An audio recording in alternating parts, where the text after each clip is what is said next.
This is Sports.ph. The game is tied with 5 seconds left. Sino ang dapat humawak ng bola? Kaninong kamay ang sasandalan mo para ibato ang huling tira? Time will tell that it should be in the hands of the man with a million moves. Tara, samahan niyo ako sa pagkwento ng alamat ng nag-iisang hari ng mga big shots.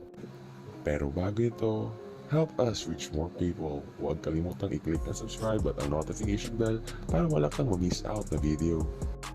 Si James Carlos Yap ay pinanganak noong February 15, 1982 sa Escalante, Negros Occidental. Bata pa lamang siya ay hiling talaga nito ang basketball. Sa katunayan, noong 7 years old si James Yap ay nakikipagpustahan na siya ng shooting sa mga pedicab drivers. Sa simpleng pustahan ngayon, nagsimulang makulayan ang malamat na karir ni James Yap. Nag-high school si Yap sa Bacolod Taytong High School pero kalaunay tumawid siya ng Iloilo kung saan naghihintay ang big break na hinahanap niya. Nag-aral siya sa Iloilo Central Commercial High School na binuhat niya sa 3 consecutive na Iloilo Pris-A Championships. Naging long-time rival niya sa Iloilo si The Fearless Ronald Tubed. Saksi ang gym ng University of San Agustin sa mga malateleseryeng battles nila sa hardcourt. Sa isang televised game nila sa San Agustin ay nakawala si James Yap sa transition at dinunk ang bola. After ng dunk na iyon na napaka-unusual na gawin ng isang high school player in-game, kabi-kabilang tawag na ang natanggap ni Yap mula sa mga malalaking universities sa Manila. Bago magsimula ang college ay nagpa-practice na si James Yap sa Lasal. Gentleman's agreement na nasa Green Archer siya maglalaro. Pero pagdating ng pasukan ay na-culture shock siya. Iba ang nakasanayan niya sa probinsya kumpara sa Maynila. Kaya at the last second ay nag-commit siya para maglaro sa UE Red Warriors. Dinala niya ang UE sa back-to-back Final Four appearance noong Season 65 at Season 66 kung saan siya natinanghal MVP.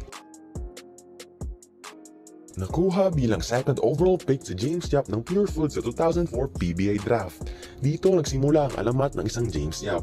Si Rich Alvarez ng Ateneo ang naging top pick ng draft at siya ring nagwagi ng Rookie of the Year para sa Shell. Kay Alvarez ng first year pero si Yap ang naghari sa succeeding years. Ang unang puntos ni James Yap sa PBA ay galing sa isang one-handed dunk. His rookie season was hindered by a shoulder injury. Pangit ang start niya. Pero as the season progresses, Yap showed the brilliance of his game. Naka-record siya 20 plus points in multiple games. Nag-average siya sa kanyang first year ng 12.48 points at 4.7 rebounds. Sa lapad ng kamay ni James Yap ay dakmang-dakma niya ang bola. Dahil dito, habang sa mid-air, kaya niyang paglaruan ang posisyon ng bola, may ilag lang ito sa depensa. Ang daming possibilities of finishes kaya binansagan siya bilang the man with a million moves. Napaka-creative niya sa ere. Kumbaga, isa siyang hang time artist. Dahil din sa lapad, kaya niyang tumira ng regular jump shot gamit lamang ang isang kamay. Ito ang kanyang naging signature move. Ang kanyang one-hander na isa sa mga unguardable and unstoppable patented skill set of all time. Marami ang gumaya pero only James Yap can perfectly execute it. In his second year, pinakita na niya talaga ang kanyang talent. Umiscore siya ng ilang 30-point games at naging league MVP kaagad, making him the second sophomore and the 5th youngest ever to win the award. Sa mga sumunod na season, James Yap became the unstoppable offensive juggernaut the league has feared him to be. He averaged 19.7 points per game and showcased his scoring prowess. Sa 2007 season, naging 3rd PBA player siya na nagkaroon ng back-to-back 40-point games.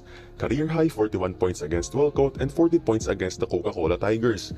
The following season, nag-average si Yap ng 21.3 points per game. Noong 2010 season, napalalunan ni James Yap ang kanyang second MVP award. Sa kanyang career, almost every time pinagkatiwalaan si James Yap sa mga crucial moments and he delivered almost most of them. The reason why he was called Big Game James Yap, he was grace under pressure. Ang ganyang laro ni James Yap ay nagdala sa kanya ng 7 kampyonato at 4 na finals MVP. Isa na doon ng Grand Slam na San Mig Coffee kung saan countless na mga big shots ang kanyang naipasok. The Grand Slam run of the coffee mixers was too brilliant and it needs another video for discussion.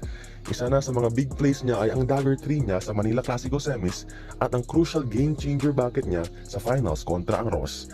Ang story ni James Yap sa 12-year career niya sa Pure Foods franchise was one for the ages. Noong 2016, nagulat ang buong mundo nang napunta si James Yap sa Rain or Shine via a one-on-one trade kapalit ni Paul Lee. Pero it didn't stop him from writing his already breathtaking legend. Sa tenure niya ngayon sa Rain or Shine, patuloy niyang sinusulat ang kasaysayan. Dito siya naging top 5 all-time sa most 3-point field goals made at dito rin niya nakamit ang kanyang 10,000 career points. Kung tutuusin, nasa twilight na ng kanyang career si Big Game nang mapunta siya sa Elasto Painters. Pero he still turns back time. Siya pa rin ang main man ng team. Kahit ilang controversy ang nandyan with Kaloy Garcia, siya pa rin ang top defensive gunner nila.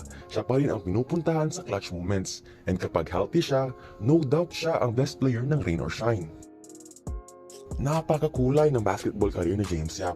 7 times PBA champ, 4 times finals MVP, 2 times PBA 3-point champ, 16 times All-Star, 16 straight All-Star starter, national team member, and countless more. Mauubusan tayo ng oras kung isi-single out natin lahat ng nakamit niya. Marahil ngayon, sa mga bagong PBA fans, ang James Yap na naabutan nyo ay tapos na ang prime. Pero never forget that James Yap was the king of the PBA for a long time. And time to time, kung bibigyan lang siya ng Rain or Shine ng more opportunities, pinapakita pa rin niya ang kislap ng kanyang dating wangis. Hindi man siya as venomous as before, pero nire-respeto pa rin ang depensa kung ano ang kaya niyang gawin dahil alam nila na anytime pwede pa rin siyang tumuklaw. And that's what makes his legend unmatched. Siya pa rin ang hari ng mga big shots. Kung nagustuhan mo ang ating kwento, please like, share, and subscribe. At pindutin mo na ang notification bell para maging updated ka sa mga next videos natin tungkol sa sports. Ito po ang Sports Top PH. Maraming salamat.